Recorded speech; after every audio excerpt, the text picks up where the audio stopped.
you so much, Sarah. With this, we have come to the part of the webinar where we take the questions. A number of questions I see have already come in. So we will start addressing them one by one.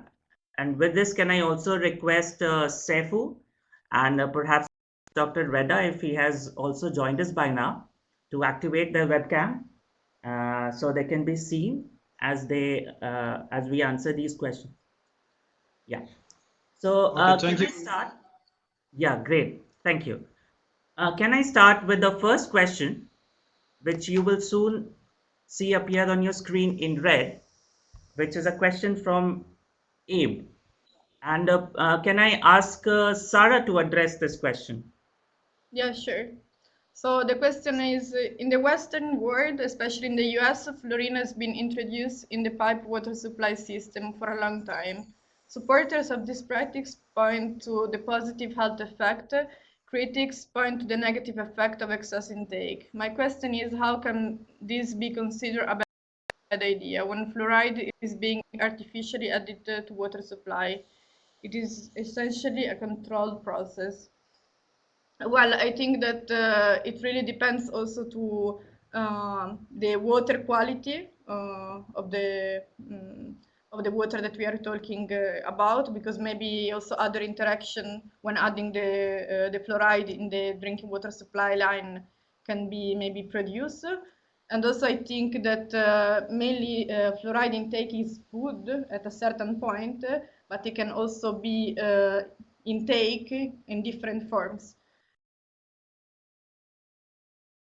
And like sometimes one of the point that the supporters of adding fluoride in the drinking water supply line, they say is that is good because it helped not developing such a carie.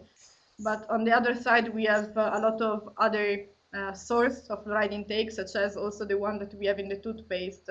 So I don't really see the point also to, let's say, spend a lot of money to add this kind of practice when actually you can have a source of fluoride intake also in your normal life, in particular in the Western world. Thank you, Sarah. Safi, would you like to add something to that question?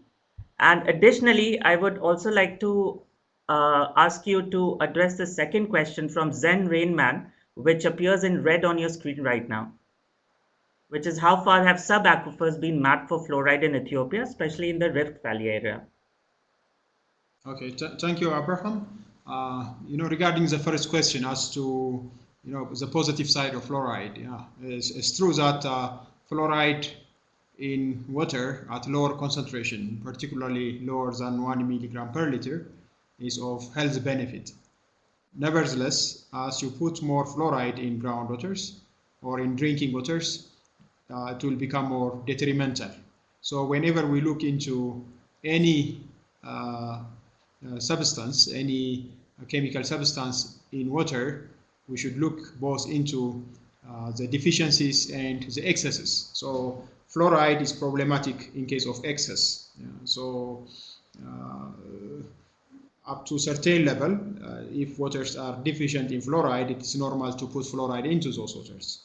But above certain limit, its health impact will be much more detrimental than its health benefit. Regarding the second question as to mapping of fluoride in groundwaters in Ethiopia, we know generally which regions contain high fluoride and which regions contain low fluoride and how is the spatial pattern looks like. But as to date, we don't know how this fluoride content, for instance, varies with depths. At shallow depths, intermediate levels, and deeper levels. How is it varying vertically? That is one question. Second is, how is it varying with different facies, sedimentary facies, zones of alluvial-lacustrine sediments? For instance, in our previous mapping, the sediments in the Rift Valley are put as one aquifer unit. But you can, if you see in detail, these aquifer units can be separated into different zones under which they have deposited or they have formed. So is there any relation between fluoride and these different zones in alluvial acoustic sediments? We don't know yet. And how is it varying with pumping, rate of pumping? The more you pump, what will happen? The less you pump your borehole, what will happen to it? We don't know as to yet. And there are others of significance in managing fluoride are generally or mostly unknown. What we know is the general distribution of fluoride in the Rift Valley groundwaters. So if you look, from Sarah's presentation, for instance, she has seen it, more than 40% of the groundwaters in the Rift Valley contain high fluoride. In other words, around 60% of your groundwater, our groundwater in the Rift Valley, contain low fluoride waters. So why, and as to how we get this low fluoride water? If we target this could be, beneficial for managing this fluoride crisis. So that is an issue. Detailed mapping, depth-wise, time-wise, aquifer-wise, detailed zones within the rocks, etc., is not known as to yet, and this is the purpose of this project. Actually, what we are doing under this UpGrow project that Sarah introduced, we are trying to address this question in a specific zone, and now trying to upscale it to a larger Rift Valley basin. Thank you very much. Sefu Zen Rainman, who asked this question, has a follow-up. He says, thank you for the answer. Is there any attempt to help communities test for fluoride using basic test kits and thus develop a comprehensive map? Yeah, this is a very interesting question. Sarah could also answer this one. What I've known is there are some NGOs trying to label boreholes like a traffic light. Red, green, yellow. Yeah, this dug well is green, means you can drink it. The water from this dug well, but this one contains higher fluoride, red. So there are some boreholes which are boreholes and hand dug wells which are being labeled by NGOs in a very specific setting, locality in the Rift Valley. But this could greatly help.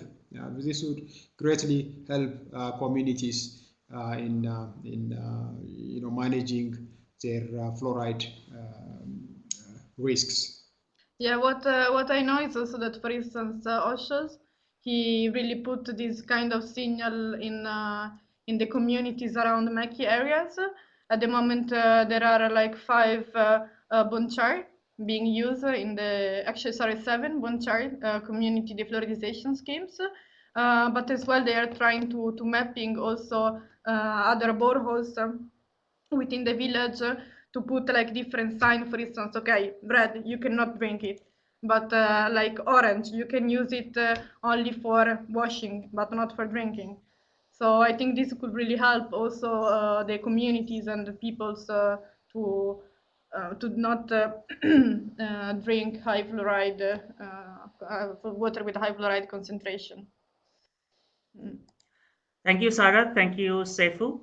I would now like to jump to another question which seems to be related to hydrology, which is, can we say that rainwater recharging will reduce fluoride for all the cases described in this presentation? Sefu, could we begin with you, because this question came in when you were making your presentation? Okay, thank you, Abraham.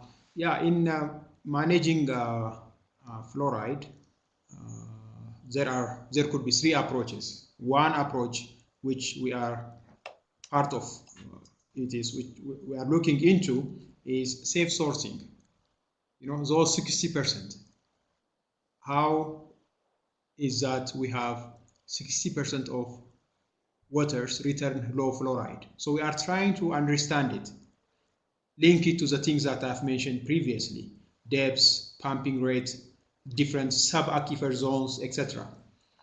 Safe sourcing is one approach. The second approach is defluoridation. Remove fluoride from water. Use different technologies. Yeah, there are multiple technologies with benefits and disadvantages that Sarah has been discussing. Cost implication, policy implication, communities' interest in using these technologies, etc. The third approach is look for alternative water sources. When we look for alternative water sources, One is, of course, rainwater harvesting, blending of surface water with groundwater.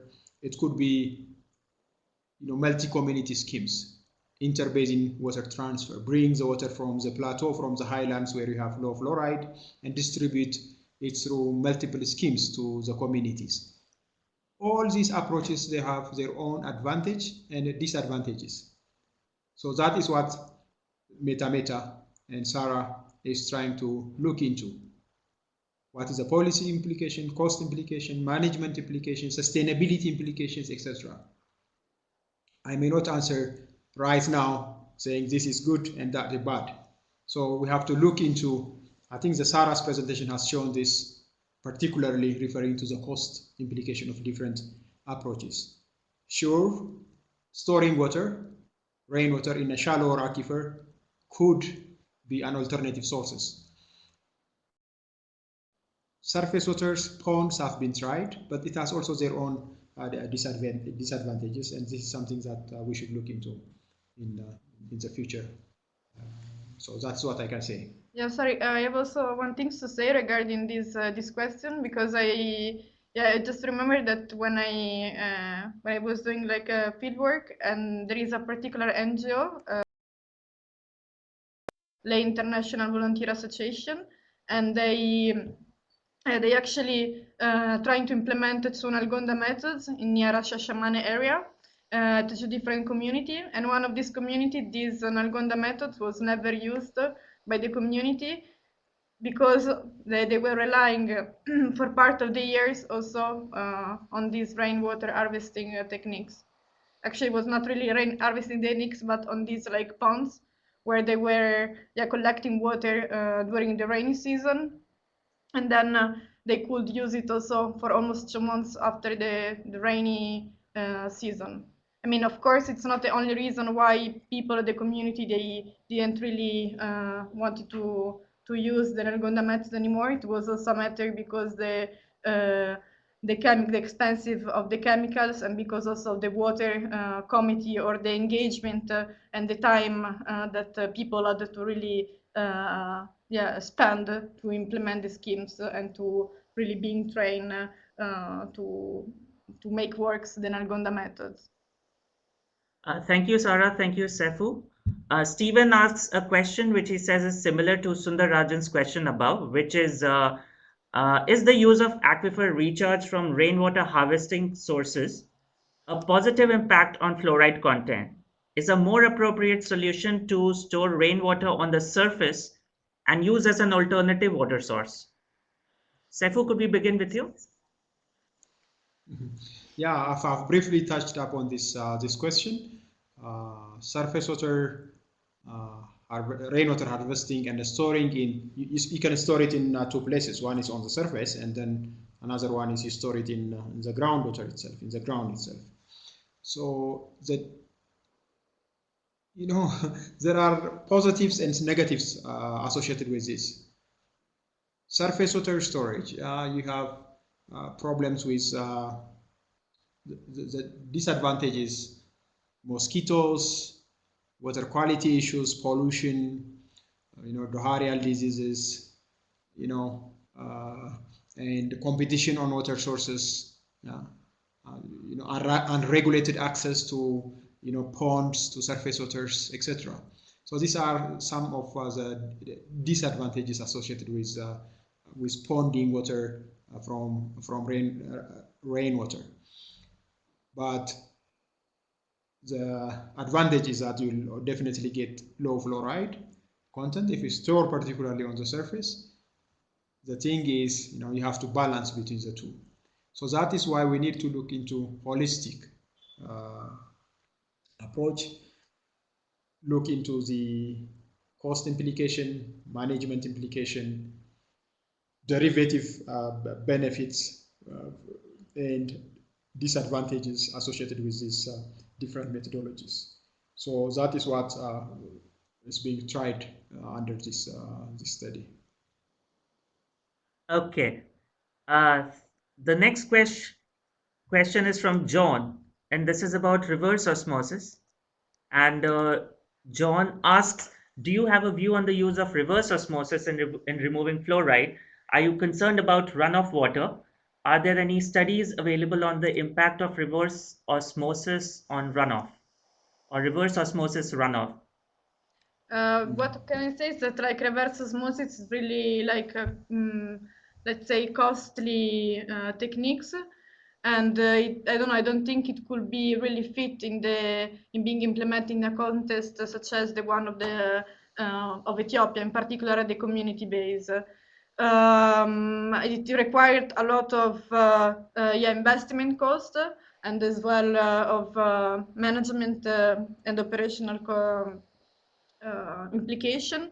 So I wouldn't really, consider it in this case to in a contest at the community level at least. Moreover, I think that multiple water supply schemes they're really looking at use local source of water with a low fluoride concentration and trying to to brings them to ensure to supply this free fluoride water to a lot of people, to the majority of the population. Of course, it's not easy to implement, and I think there is no perfect methodologies both on the multiple water supply schemes and also the fluoridization techniques.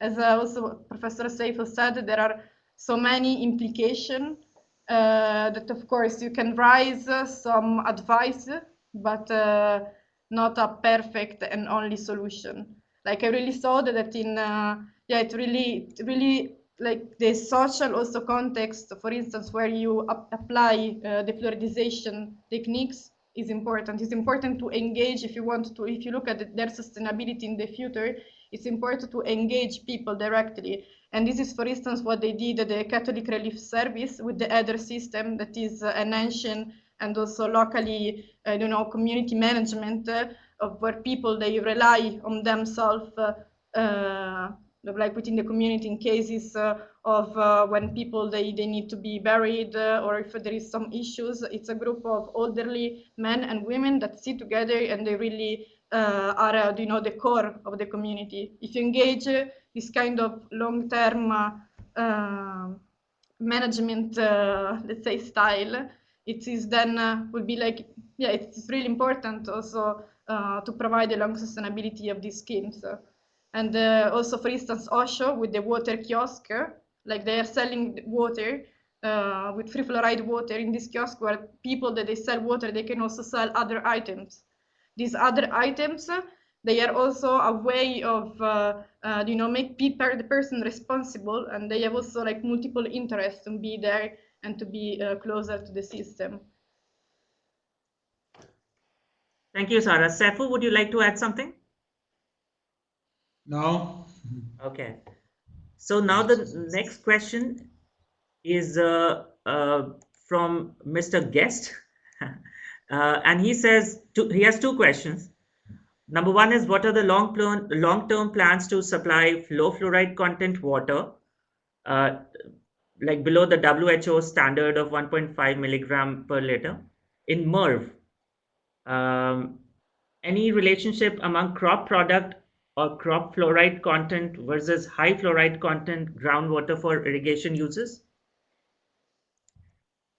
I can maybe answer the first part of the question. That is that, like, what I know is that the Oromia Water and Energy Bureau, they are really investing a lot of money also to extend multiple water supply schemes in the Ethiopian Central Rift Valley. In fact, at the moment, there is undergoing the construction of more supply line, water supply line that they will extend to also other rural areas in the Ethiopian Central Rift Valley.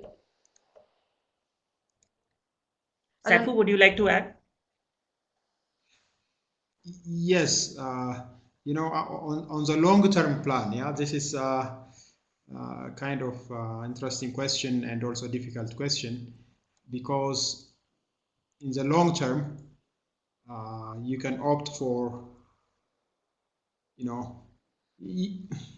multiple actions. Like if you have low fluoride groundwaters, if you could identify patterns in fluoride occurrence in the groundwaters, and then find or identify zones with low fluoride content.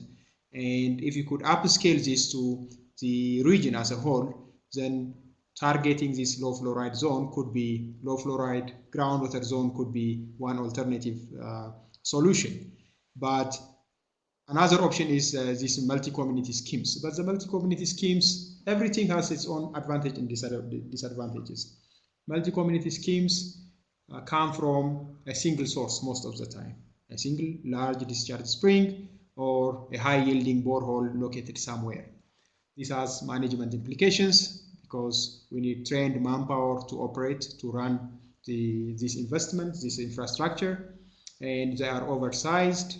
And sooner, maybe 10 years, 15 years down the line, you'll reach a time whereby these water schemes will not anymore able to fulfill the need of the communities. So what can you do at that time? So this kind of planning, difficulty in planning of multi-community schemes. These are favored by some and disfavored by others, particularly among the donor communities. So one has to look carefully into these multiple community schemes. So the long-term plan should be holistic. Safe sourcing, multiple community schemes, rainwater harvesting, blending, it should contain all as appropriate in that physical setting.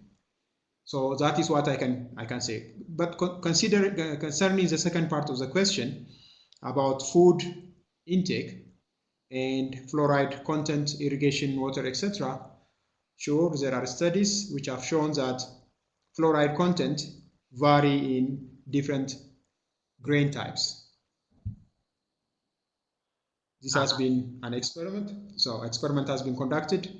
It varies from one grain type to another grain type. So here we talked about one aspect of fluoride, that is fluoride in water. Fluoride in food is another issue. Again, in designing a policy, setting limits on fluoride, etc., we have to consider the whole intake, food intake, including water, not just water and food combined together. So the future may be going in that direction. And there are already awareness among researchers and among policymakers about this issue of looking into food and water holistically together in dealing with fluoride.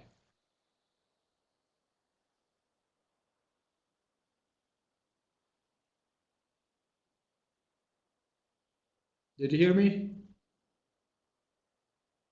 It was interrupted, maybe.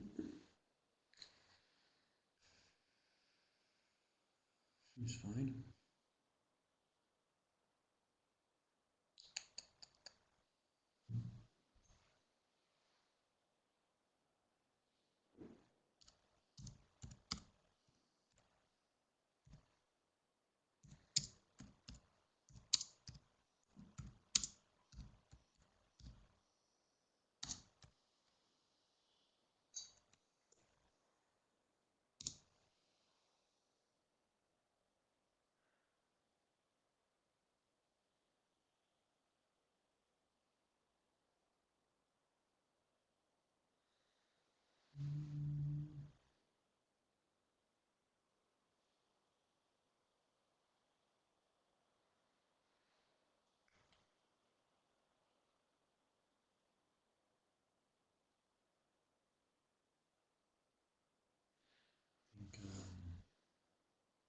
Maybe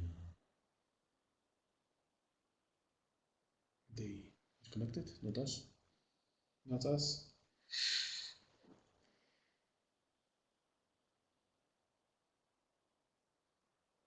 I think they disconnected. Maybe you can. I think they still.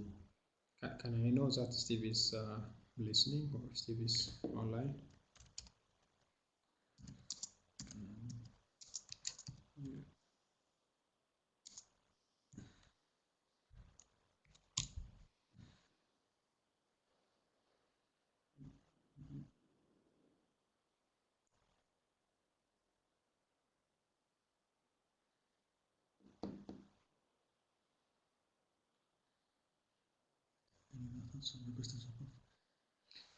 Yeah, go on, I think.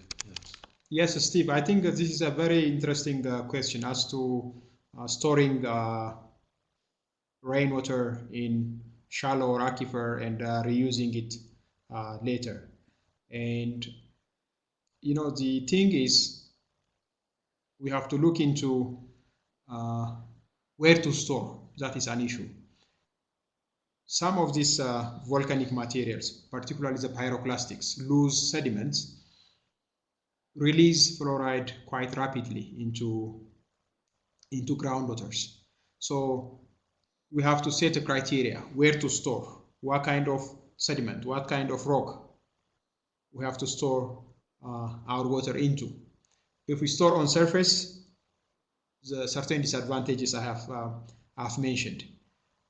But rainwater definitely contains very, very, very low concentration of fluoride.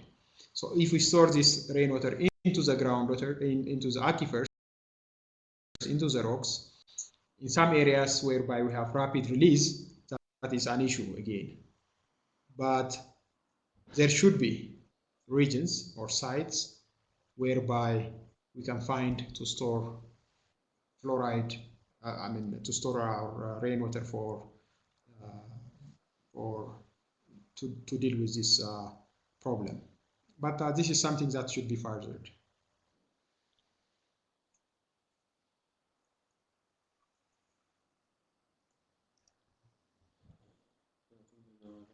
Abraham? Yeah, we are still here. Yeah, hello, Saifu. We are back again. Yes. We had some problems. We got disconnected, but Yes, now we I are think. back, and I believe we could catch most of your response to Stephen's question. Is that right? Which was Yes. about a further question, a follow-up question about aquifer recharge. Yes, yes. Aquifer recharge, rainwater harvesting. Yes. Yes. Thank you, Stephen, for that question, and thank you everyone else for your questions. Thank you, speakers Saifu and Sarah. It was a bit unfortunate that Dr. Reda could not join us, and he was held back because he got stuck in the rains and he got stuck in the traffic, which worsened because of the rains. But I think we did have some useful and productive discussions nevertheless. So thank you everyone for that. Before we leave, I would like to mention briefly that a recording of this webinar would be available on www.thewaterchannel.tv. And we will keep all of you notified about future webinars and any follow-ups to this webinar that take place on that page. So thank you everyone once again, and we will see you at the next webinar. Thank you. Thank you. Thank you, Abraham. Thank you, Sarah. And thank you.